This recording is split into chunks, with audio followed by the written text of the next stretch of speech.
I just kicked off my heels and sank into the sofa when the doorbell exploded 7 p.m. on a Friday. I'm Marley Quinn, and that morning I'd reread the promotion email for the 10th time. Marketing director, $280,000 a year. Finally, some peace. Bam, bam, bam. The door shook. Through the peephole, my lazy brother pounding like he owned the place.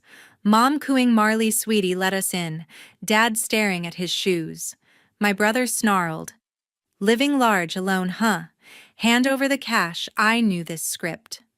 I still had the old restraining order just in case. Silent, I slid the yellow envelope from my bag and cracked the door. Their eyes locked on the court stamp inside. Dead silence.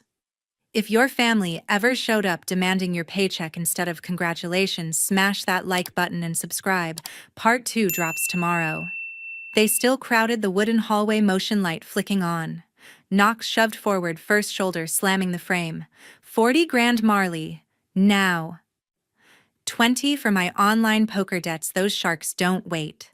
The other 20's the down payment on the RV Dad's been eyeing at the dealership off I-84.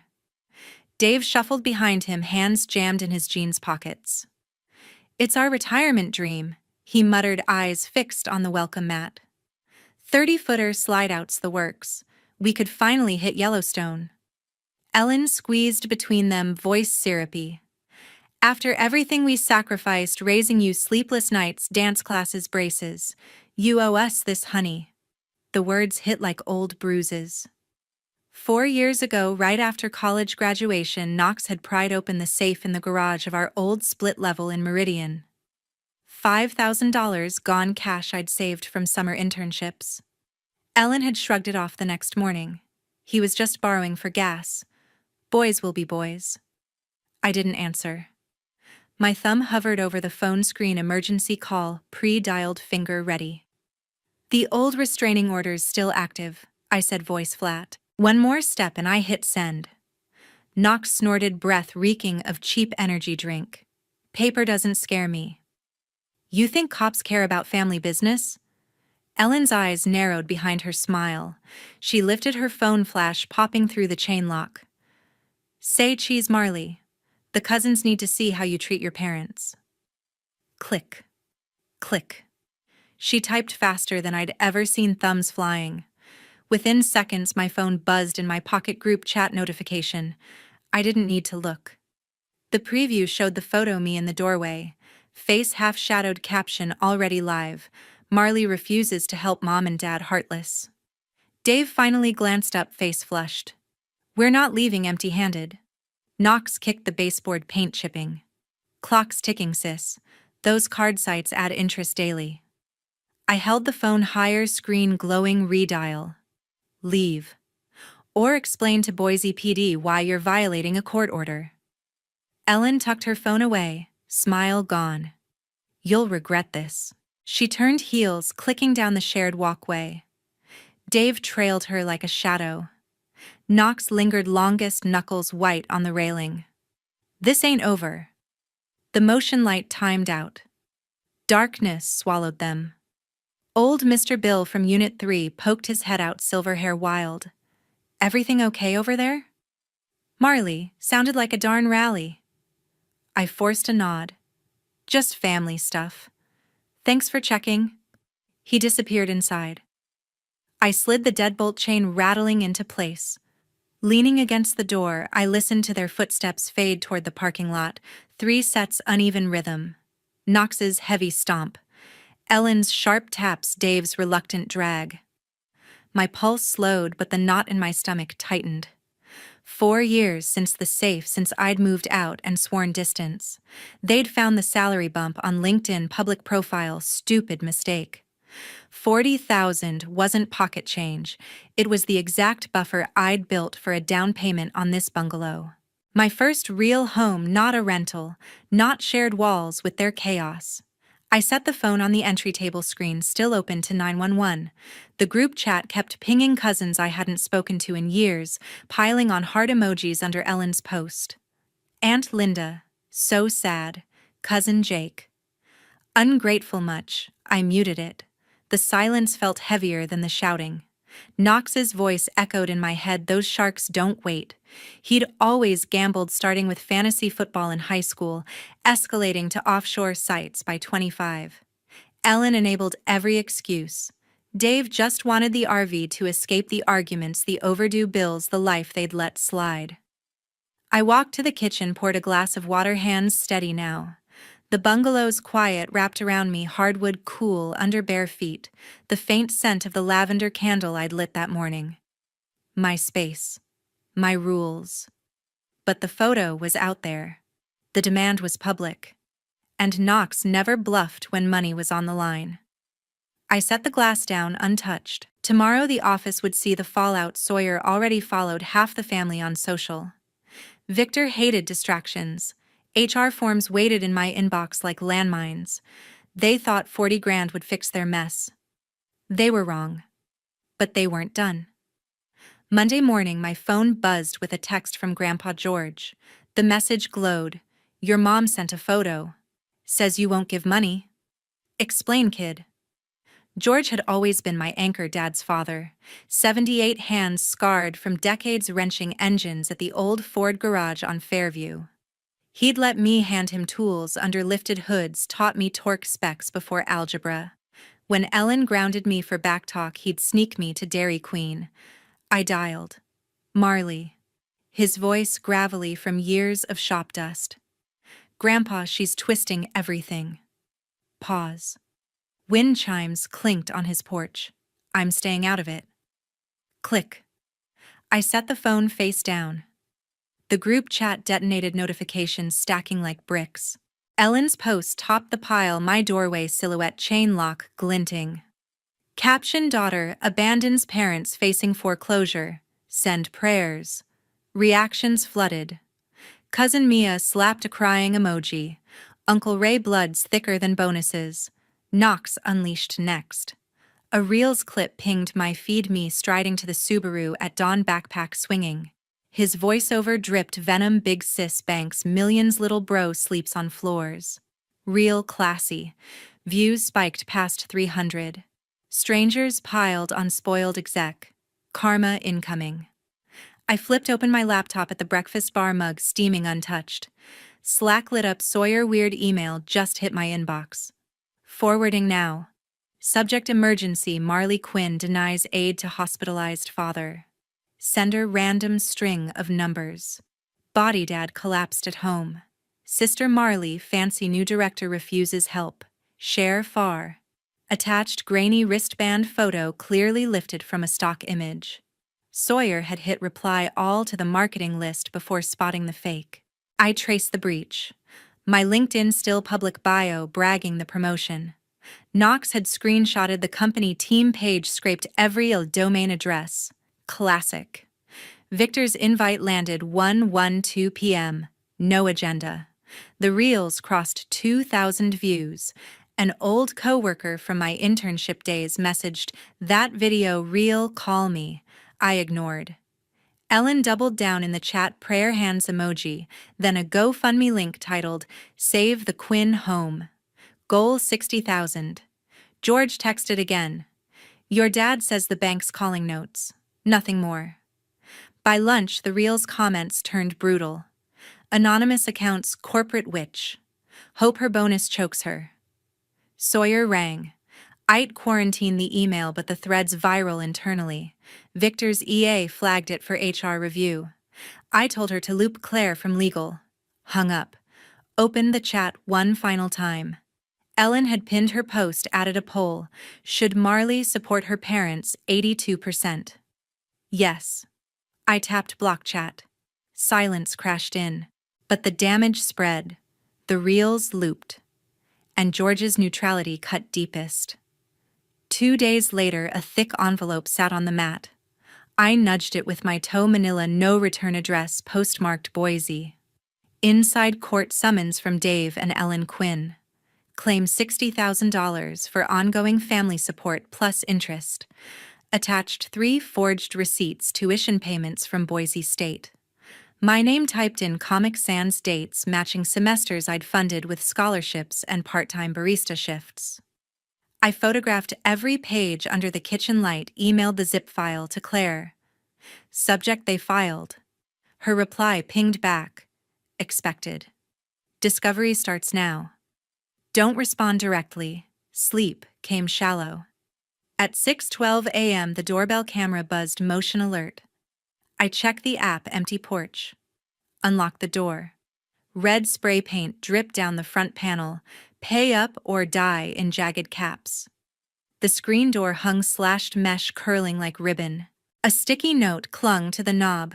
Mai si hoi han Vietnamese. For you will regret Ellen's petty flourish from her nail salon gossip circle. I stepped back inside, pulse steady but loud. Snapped more photos, uploaded to a cloud folder labeled Evidence. By 8, Mr. Hargrove, the bungalow manager who'd walked me through the lease 18 months ago, knocked. Balding clipboard in hand, he surveyed the damage. Marley, this violates HOA Code 14B, 30 days to repair or the board votes non-renewal. He handed over the violation notice stamped in red. I nodded. Understood. Police report filed, security already called it in. He glanced at the graffiti. Sheriff's en route for fingerprints. Claire rang while I brewed coffee. They're pressuring you to settle out of court, scare tactics 101. Classic before mediation. I poured a mug, steam fogging my glasses. The receipts are laughable. My actual transcripts show 0 parental contributions. Perfect. We'll counter with bank records. Pause. Move anything sensitive off-site. Safe deposit box today. I drove to First Interstate Bank after work. The vault smelled of polished metal. Box 217, my name etched on the brass plate. I slid in the original tuition statement, scholarship letters, the old safe-breaking police report from Meridian PD. Locked it. Key on my chain. Back home, I scrubbed paint with industrial remover from the hardware store. Red bled into pink, then gray streaks. The screen door needed full replacement, ordered online delivery tomorrow. HOA group text buzzed. Vandalism update, cameras caught a hooded figure at 5:47 a.m. No plates. Neighbors offered paint tools, casseroles. I accepted the paint, declined the rest. Claire forwarded the plaintiff's disclosure list, Dave's RV brochure circled in red, Ellen's emotional distress diary entries, Knox listed as witness despite the RO. I printed, highlighted, annotated. The $60,000 matched their GoFundMe goal, coincidence erased. Sheriff's deputy stopped by dusk. Took statements, dusted the sticky note. Print smudged, but we'll run what we can. Night fell. I installed a ring spotlight, motion triggered. Tested it, harsh white beam swept the lawn. Claire's final text, hearing scheduled 3 weeks out. Stay frosty. I locked the new deadbolt chain extra tight. The bungalow smelled of fresh paint and solvent. My space under siege, but still mine. A week later, Claire called during lunch break. Emergency filing, she said, voice clipped over speaker. Ellen petitioned for incapacity determination, claims you're mentally unfit. Demands psych eval. Judge granted ex parte. Tomorrow, 8 a.m. Dr. Lee's office downtown. I pushed salad aside. Grounds affidavit swears lavish spending, isolation, paranoia. Classic control grab. Next morning, I entered the sterile suite, beige walls, abstract prints. Dr. Lee, mid-50s, wire rim glasses, greeted with a firm handshake. 5 hours, Marley. Standardized tests, interview, observation. Session 1, ink blots. What do you see, bat? Then butterfly. No hesitation. Session 2, memory recall, digit spans, word lists. I nailed them. Session 3, personality inventory, 200 true false. I often feel others control my thoughts. False. Lunch break, vending machine sandwich. Dr. Lee observed from afar. Session 4, clinical interview. Family relationships estranged. History of financial exploitation. I recited facts, no tears. Session 5, stress simulation, hypothetical crises. I prioritized, delegated, stayed calm. Dr. Lee closed her notebook. Report in 3 days. I left drained but intact. Back at the bungalow, I watered the new sod mind racing scenarios. 3 days later, email from Claire attached eval results. Conclusion: no evidence of cognitive impairment, mood disorder, or incapacity. Ms. Quinn demonstrates high executive function. Relief flooded short-lived. That evening, unknown number texted saw the lawsuit on Boise Weekly Forum. Mom lied about tuition too. J. Jenna.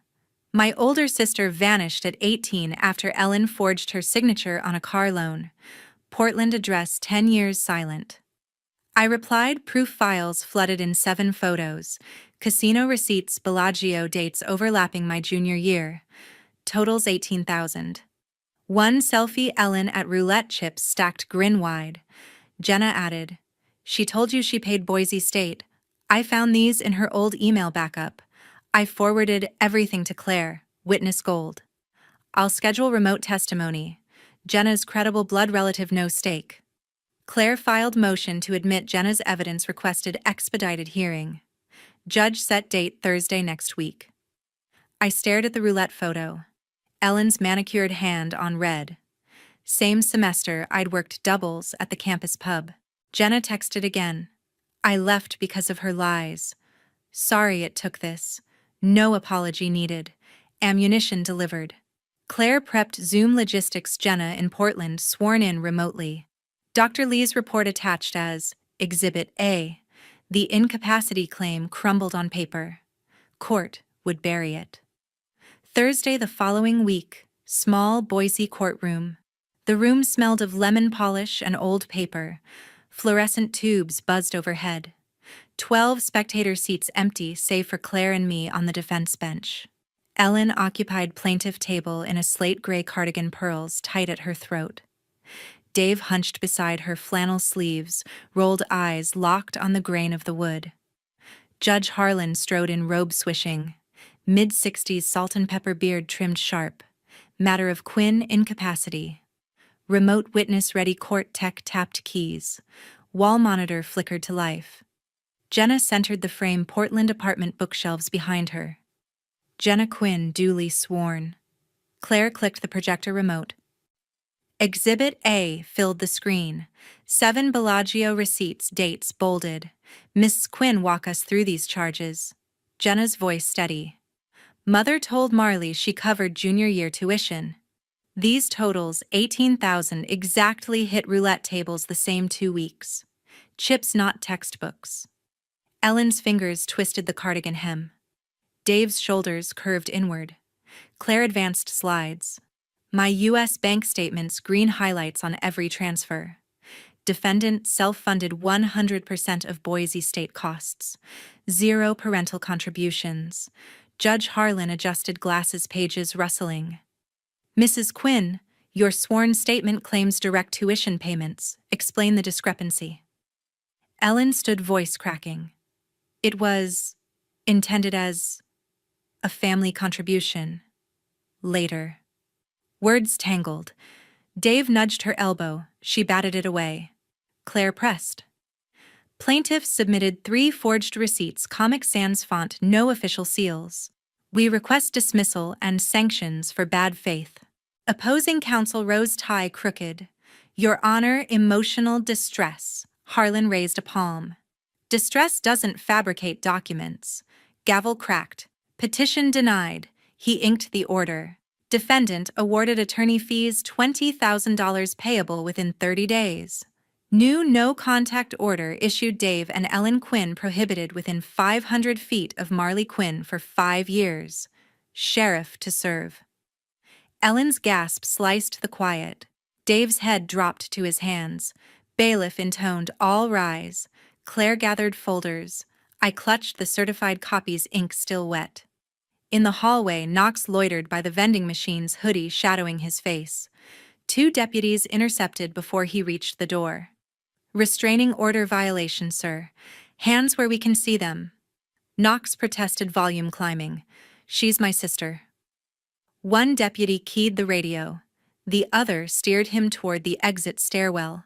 His glare burned through the glass panel, then disappeared down the steps. Sunlight hit the courthouse lawn maples, dropping gold leaves in slow spirals. Claire snapped her briefcase shut. You defended yourself in the end. I breathed deep, lungs finally unclenched. Victory stamped, sealed, delivered.